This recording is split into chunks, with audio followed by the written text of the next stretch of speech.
So the very first step is understanding what your brand is. And so there is something that I share with my individual coaching clients that I also, when I do keynotes, it's what I call a personal brand audit.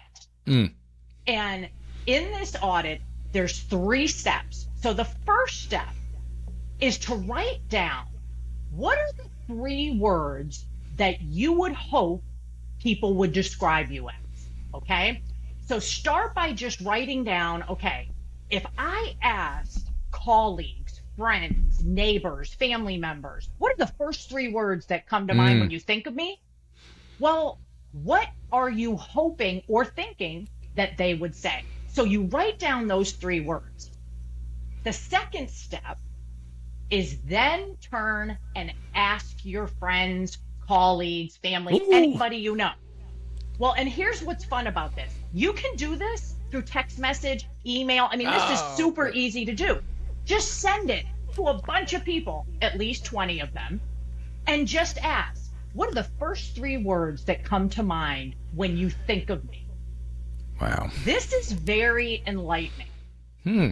Now, I'm going to dive into that a little bit deeper. But the third piece, and this is particularly so in our space, Michael, there's so many people that are moving into the consultancy world and wanting to become entrepreneurs. So, this last question, now, this question can really help aspiring entrepreneurs to understand how they are perceived, how their level of expertise Mm. is or is not perceived. So that third and final question is, if I were doing a TED Talk, what would I be speaking about? Oh, wow.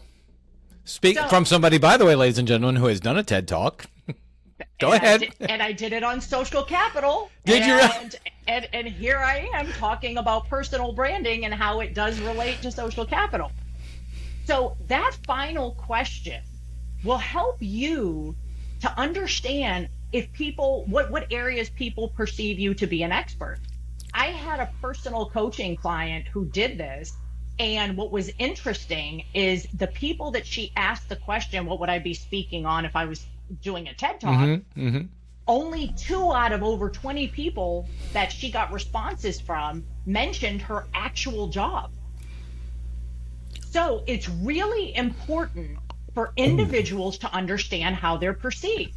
And so these three questions and knowing how people perceive you is critical. Another thing about that second step, which is asking friends, colleagues, family, do the people who you interact with personally and professionally have completely different definitions of how they perceive you? So part of what we do in Results First, we have a personal development arm, and I have an event that I produce every year called Walking in My Purpose. That is a women's empowerment event. And one of the things I do is encourage women to understand how they're perceived. That self-awareness is so critical. And one of the things that comes up all the time is authenticity, right? We strive to be authentic. And particularly for women, it's something that is very much high on our list of things of how we want to be perceived, how we want to live our lives, Yep. living in an authentic way. So the more you can marry how you're perceived personally and professionally and bring those two together, it allows you to truly walk and be your authentic self.